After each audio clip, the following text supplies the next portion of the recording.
Bonjour à tous, vous êtes sur la chaîne de la connaissance de la vérité. Tous ceux qui veulent comprendre la vérité, venez sur cette chaîne. Tous ceux qui veulent savoir la vérité, tous ceux qui veulent connaître la vérité, venez sur cette chaîne. Vous savez pourquoi Jésus est venu dans le Jourdain pour se faire baptiser par Jean-Baptiste?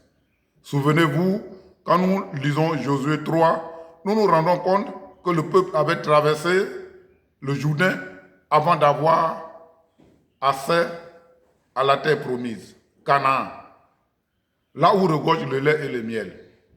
Mais pour que le Jourdain soit divisé, il fallait qui et qui. L'arche de l'alliance était sur la tête des sacrificateurs.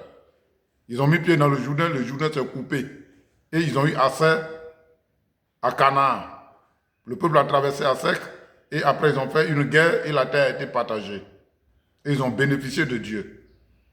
Alors c'était une image que Dieu donnait de ce qui allait advenir pour l'humanité.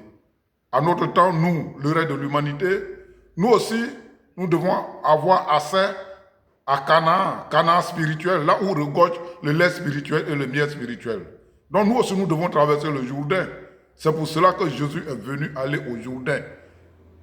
L'arche de l'alliance qui était au Jourdain dans l'Ancien Testament, c'était Jésus lui-même. Jésus lui-même dans le Nouveau Testament va venir en personne. Jean-Baptiste va représenter, Jean-Baptiste descend d'Aaron selon Luc 1, 5 à 13. Jean va remplacer les sacrificateurs. Jean est sacrificateur. Il descend d'Aaron. Il va remplacer les sacrificateurs. Alors, les deux là vont se retrouver donc au Jourdain comme les deux se sont retrouvés au Jourdain dans l'Ancien Testament pour faire traverser le peuple d'Israël en Josué 3. Donc nous aussi, l'humanité, nous devons traverser le Jourdain pour avoir accès à Canaan spirituel, là où regorge le lait et le miel. C'est pour ça que Jésus est venu se faire baptiser au Jourdain. Parce que le Jourdain prend sa source dans la ville d'Adam et se déverse dans la mer morte. Et donc, la mer morte est l'image de l'enfer. Là où le Jourdain prend la source, c'est là Adam et Ève résidaient.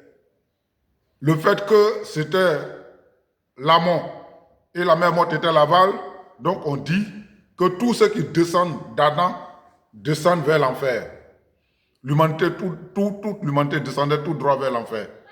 Il fallait donc que le flux du péché qui conduisait l'homme en enfer soit coupé. C'est pour ça que ça a été coupé dans l'Ancien Testament par la présence des sacrificateurs de l'arche de l'alliance dans l'eau. Donc l'arche de l'alliance elle-même vient en tant que Jésus en personne.